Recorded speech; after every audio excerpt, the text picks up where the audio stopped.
ஆண்டவரும் இரட்சகருமாகிய இயேசு கிறிஸ்து நாமத்தினாலும் உங்கள் யாவருக்கும் அன்பின் வாழ்த்துக்களை தெரிவித்துக் கொள்கிறேன்.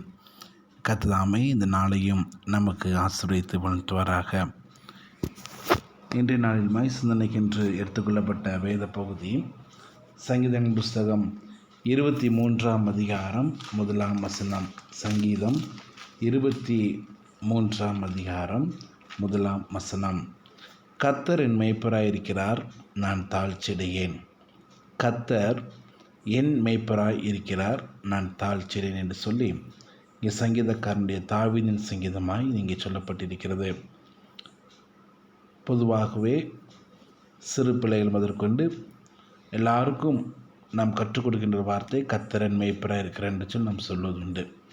அது மாத்திரமல்ல, இந்த முதல் 2 வார்த்தையை வைத்து லட்சக்கணக்கான பாடல்களும் ஆண்டவர் நாமத்தை மகிமைப்படுத்துகின்றதாக இருக்கிறது என்று சொல்லி நாம் அறிந்திருக்கின்றோம்.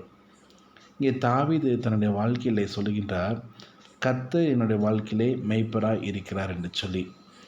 ஏன் தாவீது கர்த்தரின் மேய்ப்பராய் இருக்கிறார் என்று சொல்லுவதற்கு காரணம் என்னவென்றால், தான் செய்த அந்த ஒரு தொழில், ஆடு மேய்க்கின்ற தொழிலிலே என்னுடைய ஆடுகளுக்கு வேண்டிய ஒவ்வொரு காரியங்களையும் நான் எப்படி வழங்குகின்றனோ, அதேபோல் என்னை படைத்த தேவன், என்னை மட்டுமாய் வழிநடத்தின தேவன் எனக்கு என்னுடைய வாழ்க்கையிலே அவர் மேய்ப்பராக இருக்கிறார் என்று சொல்லி சங்கீதக்காரன் தன்னுடைய அனுபவத்தின் மூலமாக இங்கே குறிப்பிடுகின்றார்.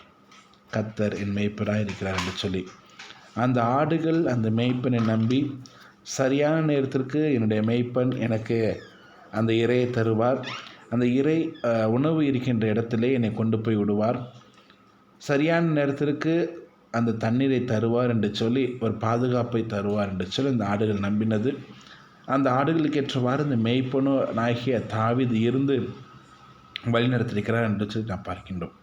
அது மாத்திரம் எவ்வளோ ஆபத்துகள் வந்தாலும், எவ்வளோ நெருக்கடிகள் இருந்தாலும் அந்த ஆடுகளுக்கு ஒன்றும் சேதம் வராதபடிக்கு அங்கே தாவீது பாதுகாத்தார். அதே போல் தான் இங்கே தாவீது சொல்லுகின்றார், என்னுடைய வாழ்க்கையிலே ஆண்டவரை கர்த்தர் மேய்ப்பராக இருக்கின்றார். மேய்ப்பராக இருப்பது மாத்திரமல்ல, என்னை அவர் அறிந்திருக்கின்றார்.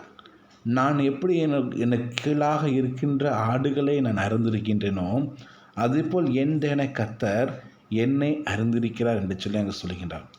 அதான் சங்கீதக்காரன் 33ஆம் சங்கீதத்திலே 22ஆம் வசனத்தை சொல்லுகின்றான், கர்த்தாவே, நாங்கள் உம்மை நம்பியிருக்கிறபடியே உமது கிருபை எங்கள் மேல் இருப்பதாக என்று சொல்லி அங்கே சங்கீதக்காரன் சொல்லுகிறான். ஆண்டவரே, நாங்களுமே நம்பியிருக்கிறோம், நீர் எங்களை அறிந்திருக்கின்றீர், உம்முடைய கிருபை எங்கள் மேல் இருக்க வேண்டும் என்று சொல்லி அங்கே சங்கீதக்காரன் கூறிய காரியத்தை நாம் பார்க்கின்றோம். ஆக ஆண்டவரை கர்த்தர் என்னை அறிந்திருக்கின்றார். என்னை அறிந்தது மாத்திரமல்ல, என்னுடைய தேவைகளை சந்திப்பார் என்ற ஒரு விசுவாசத்தையும் என்ற வாழ்க்கையை கொடுத்திருக்கார் சொல்லி சங்கீதக்காரன் குறிப்பிடுகின்றார். என்னை அறிந்த தேவன் என்னுடைய தேவைகளையும் அவர் சந்திக்கின்றார். தேவைகளை சந்திப்பது மாத்திரமல்ல, என்னை நேர்த்தியாய் வழிநடத்துவார் என்று சொல்லி அங்கு சங்கீதக்காரன் இதை குறிப்பிடுகின்றான்.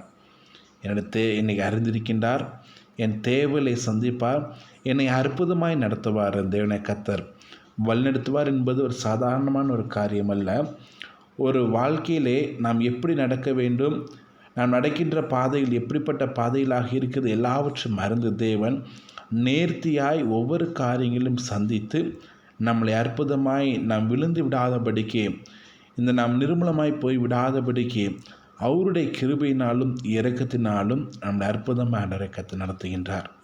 ஒருவேளை நம் பலவீனமாய் காணப்பட்டாலும், ஒருவேளை சூழ்நிலைகள் நம்ம நெருக்கினாலும், அல்லது நம் வேலை பார்க்கிற இடங்களிலே அதிகப்படியான போராட்டங்கள் இருந்தாலும், எல்லாவற்றிலும் இருந்து என்னை அறிந்த தேவன், என் தேவைகளை சந்திக்கின்ற தேவன் என்னை வழிநடத்துவார் என்று சொல்லி நம் விசுவாசத்திலே நான் நிலைத்திருக்கின்ற மக்களாக இருக்க வேண்டும்.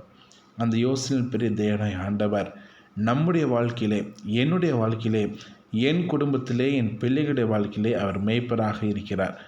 ஆகவே நான் ஒன்றுக்கும் கவலைப்பட மாட்டேன். ஏனென்றால் அவர் என்னை அறிந்திருக்கின்றார்.